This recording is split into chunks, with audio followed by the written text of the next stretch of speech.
გამარჯობათ, ყველა საინტერესებდა თუ როგორი გამოვიდა ჩვენი აბანო ტუალეტი, აი ესეთი კომფორტული, პრაქტიკული, ძალიან ლამაზი აბანო ტუალეტი გამოგვივიდა.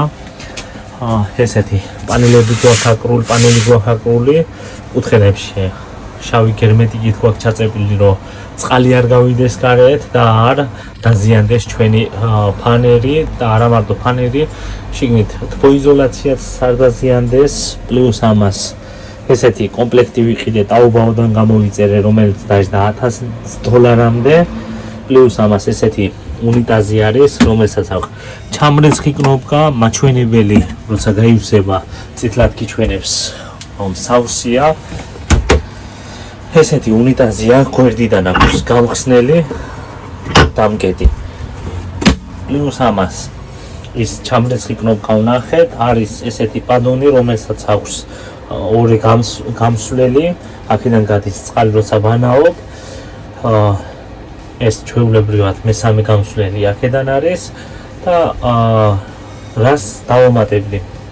რას დავამატებდი და ძალიან ბევრ სახლი მანქანას, თითქმის 90%, რომელიც ქარხნულად გამოდის, არა მარტო აბანო ტუალეტში, არამედ კუხნაშიც ამოდის ძალიან ცუდი სუნი. რატომ ამოდის ძალიან ცუდი სუნი? ქვევიდან ვიცით, რომ ყველა სახლი მანქანას უდგია წყლის გამსვლელი სისტემა, ანუ ბაკი, სადაც გროვდება ეს წყალი, იმიტომ რომ როცა გავჩერდებით ქალაქში, ვერ ვღვრით, ხო, ამ წყალს, ანუ ვაგროვებთ იმ რეზერვუარში, რაც ქვევიდან გვაქვს ამოდგმული. ბევრ სახლში შეერთებული როგორ? ქარხნულადაც ესეთი შეცდომა აქვს დაშვებული, პირდაპირ ამ ტრაპზე მომბული აქვს შლანგი და პირდაპირ ბაკზე აქვს შეერთებული. ამიტომ, როცა ბაკში წყალი დგება, ის წყალი დროთა განმავლობაში ფუჭდება და სუნი თავისებური სუნი აქვს. ამიტომ მე რა გავაკეთე, რომ ეს სუნი არ ქონოდა, გავაკეთე რვიანისებურად, რკალი გავაკეთე, რომელიც გოფრის შლანგით მაქვს გაყვანილი ქვევით, რკალი გავაკეთე შიგნით რვიანისებურად და ისე მაქვს ჩაყვანილი. ანუ აქ წყალს რომ მე მოვუშვებ, ეს წყალი გროვდება იმ რვიანში, რომელიც გაკეთებული მაქვს და მე ჩადის ქვევით. ამიტომ არანაირი სუნი არ ამოდის ზევით. პლუს ამას ეს ორივე ქვევით და ტრაპზეც ეგეთი სისტემა მაქვს გაკეთებული, რომ რვიანისებული და მე ჩადეს ქვევით ბაკში.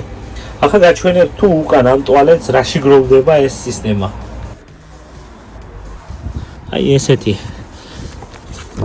კარებია, ვაღებთ ამ კარებს, შიგნით მიდია ესეთი კაფსულა არის. ესეთი კაფსულა, ესეთი სისტემა აქვევით, კაფსულას აქვს ესეთი ფუნქცია. ეს არის 18 ლიტრიანი, რომელშიც ჩადის ეს შარდი იქნება თუ განავალი იქნება, ყველაფერი აქ გროვდება. მაქვს წყლის დამკეტი კრანი დაყენებული, რადგან რომ რამე პრობლემა შეიქმნას, ეგრევე ვკეტავ ამით.